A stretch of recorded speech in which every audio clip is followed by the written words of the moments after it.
Welcome to 10 star news. ఇక details చూసుకున్నట్లయితే నెల్లూరు జిల్లాలో రాపూరులో ఎర్రచందనం స్మగ్లర్లు.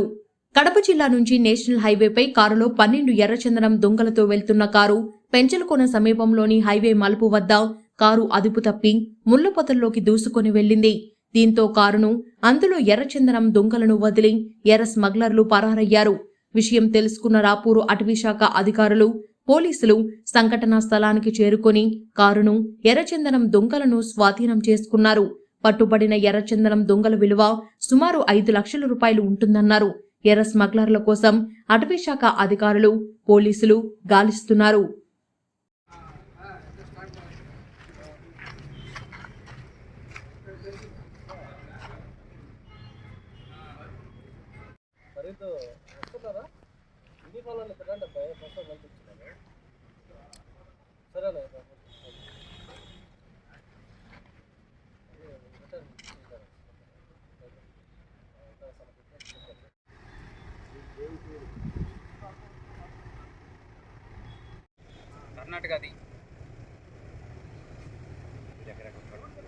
మాదిరిగా రాత్రి పెంచలకోన ఏరియాలో మా వాళ్ళు స్టాఫ్ పోలీస్ పెట్రోలింగ్ చేస్తూ ఉన్న సమయంలో సుమారుగా రాత్రి 3 నుంచి 4 గంటల మధ్య ప్రాంతంలో పెట్రోలింగ్ తిరుగుతూ ఉండి సైరన్ వేసుకొని తిరుగుతూ ఉన్నప్పుడు పోలీస్ యొక్క జీపుని అట్లానే సైరన్ని గమనించి ఒక వెహికల్ అతి ఫాస్ట్గా అతివేగంగా ప్రయాణించడం అనేది జరిగింది.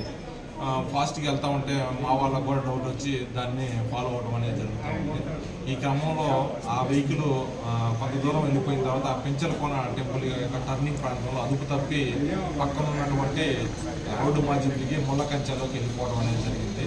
వెళ్ళిపోయిన తర్వాత మా వాళ్ళు ఆ పాయింట్కి రీచ్ అయ్యేసరికి అందులో వ్యక్తులైతే ఎవరూ లేరు. వెహికల్ అయితే పూర్తిగా ముళ్ళకంచెలోకి వెళ్ళిపోయి ఉంది. వెహికల్ మనుషులు ఉన్నారేమోనని పోయి చూస్తే డోర్ తీసి చూస్తే మనుషులు అయితే ఎవరు కనపడలేదు. లోపల ఏదో దొంగల మాదిరిగా ఉంటే లైట్లు వేసుకొని మా వాళ్ళు చూస్తే అవి దొంగలుగా ఉండి ఎర్రగా ఉన్నాయి.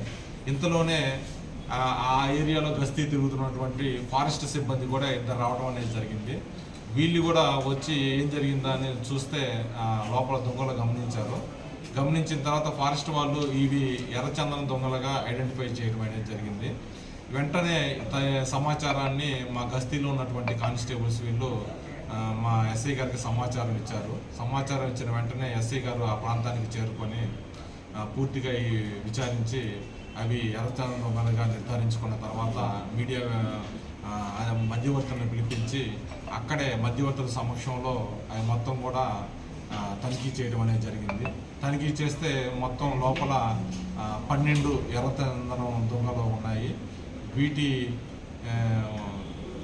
15 కేజీలు దాకా ఉన్నాయి. దీని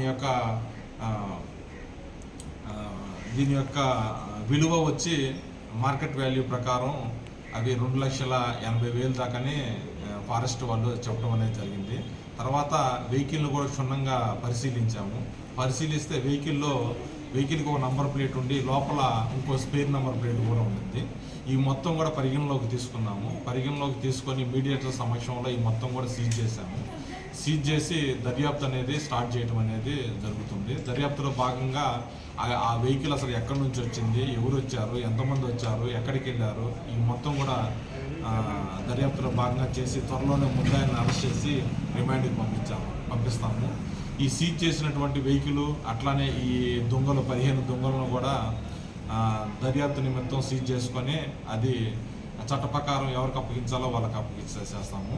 ఇందులో ముద్దాయిల్ని పట్టుకోవడంలో ఒక 2 టీమ్స్ను ఫామ్ చేశాము. ఆ టీమ్స్ తిరుగుతూ ఉన్నారు.